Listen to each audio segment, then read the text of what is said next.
Est-ce que vous êtes déjà retrouvé dans une situation ou des circonstances où vous avez dû faire un choix ou prendre une décision et vous aviez deux options et aucune des deux ne vous plaisait vraiment et vous avez fini par prendre la moins pire des deux? Eh bien, c'est la situation dans laquelle je me suis retrouvé il y a quelques mois et je vais vous montrer comment, en fait, le message du GPS de ma voiture m'a aidé à transcender ces deux options pour trouver une solution qui me convenait vraiment.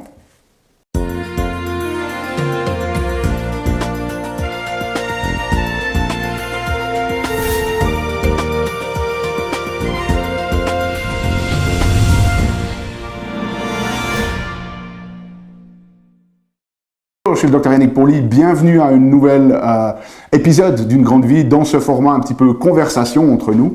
Et ce que j'aimerais faire cette semaine, eh bien, c'est vous partager une expérience que je pense que nous avons tous vécue. C'est de se retrouver dans une situation où vous devez faire un choix, vous devez prendre une décision.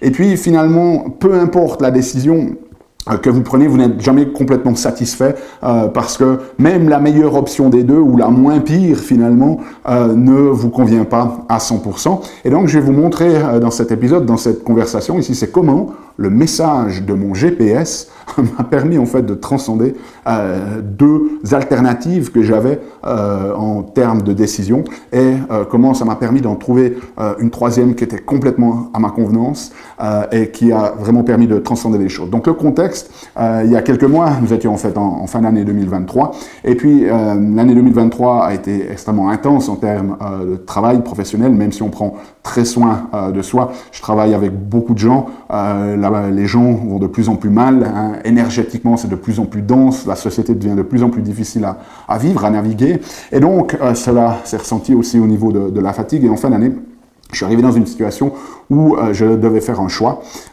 ou comme on dit souvent, prendre une décision. Décider, c'est un mot très intéressant. Le suffixe de décider, c'est cide, hein, que l'on retrouve dans homicide, par exemple, ou pesticide, qui est cette racine qui veut dire tuer, en fait. Et dans la notion de décider, c'est vous avez deux options et vous devez en tuer une, hein, en éliminer une, si vous voulez, pour vous retrouver avec l'autre qui ne vous convient pas nécessairement non plus, mais c'est la moins pire des deux. Et donc, je me trouvais dans cette situation. Et puis, ce qui était très intéressant, bien, pendant les vacances, on a décidé de bouger un petit peu, et puis nous étions en voiture, et j'étais en train de nouveau ressasser, ruminer un petit peu ces options, de réfléchir à laquelle j'allais prendre, mais je n'étais pas vraiment décidé, parce que, voilà, vraiment aucune des deux me convenait. Et ce que j'avais fait dans ma fatigue, j'ai oublié un grand principe. Et ce que j'avais fait, c'est que, comme on le fait très souvent, c'est faire une liste un petit peu des pros et des cons, hein, de qu'est-ce qui est pour, qu'est-ce qui est contre pour chaque décision. Et puis j'étais parti du principe que voilà, la décision qui aurait le plus de pour comparé au plus de contre, bien, allait être la décision que j'allais prendre. Et donc, en faisant cela, j'ai oublié un grand principe, c'est que lorsque vous faites des pour et des contre et que vous avez un déséquilibre, mettons que vous avez 20 pour et 15 contre, eh bien, vous avez 5 positifs, par exemple, 5 qui sont pour de plus que contre, eh bien, il y a une forme de déséquilibre de perception.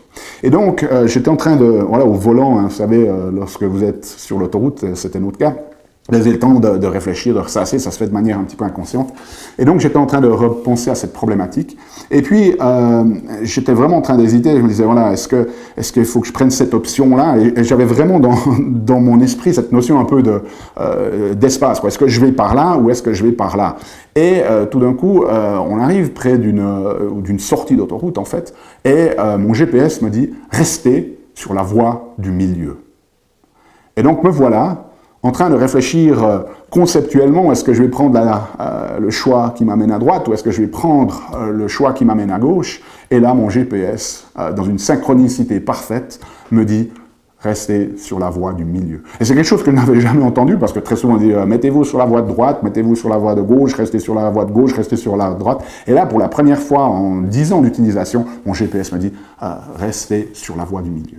Et donc c'est un message que j'ai pris à cœur. Je me suis dit mais alors c'est quoi cette voie du milieu? Et c'est là que ça a cliqué, de me dire mais voilà, je suis parti dans ce processus, j'étais en fin d'année, j'étais fatigué, et j'ai oublié ce principe fondamental que pour pouvoir finalement transcender ces deux solutions qui sont un petit peu binaires, hein, eh bien, il va falloir être totalement à l'aise avec les deux d'entre elles.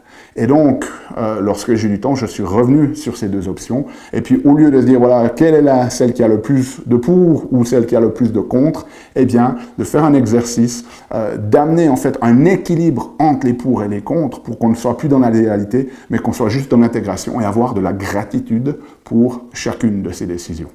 Et ça m'a pris un petit peu de temps, mais à force de faire cet exercice, c'est-à-dire de ne pas rester en superficie sur voilà, qu'est-ce qui est pour, qu'est-ce qui est contre, et d'avoir un déséquilibre avec plus de contre dans un cas ou plus de pour dans l'autre.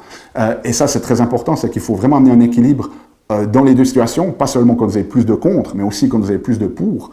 Et puis, lorsque j'ai atteint cet équilibre et que j'ai eu de la gratitude pour chacune de ces décisions et de se rendre compte que fondamentalement, peu importe celle que je finirais par choisir, tout était bien, tout était en ordre, rien n'était chaotique, tout était ordré comme l'est l'univers, et bien à ce moment-là, j'ai senti ma physiologie changer. J'ai senti un poids qui s'élevait, et puis j'ai senti une forme d'intégration où je suis passé de ma tête, parce que c'était finalement un exercice de tête, à mon cœur. Et là, lorsque le cœur s'ouvre, eh bien tout d'un coup, vous reconnectez à l'intuition. Et dans ce moment d'intuition, eh bien, m'est venue une troisième solution qui transcendait les deux autres et qui était absolument parfaite.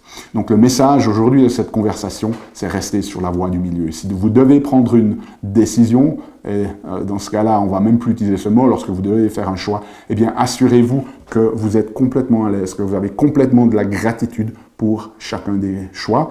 Et avoir de la gratitude, ce n'est pas un exercice de tête, c'est vraiment un exercice de cœur. Lorsque vous avez équilibré les pour et les contre de chacune des situations, à ce moment-là, vous allez avoir une ouverture vers cette voie du milieu. Ça peut prendre un petit peu de temps, ça demande de l'effort, de l'intention, de l'engagement. Mais voilà, je voulais partager cette expérience avec vous.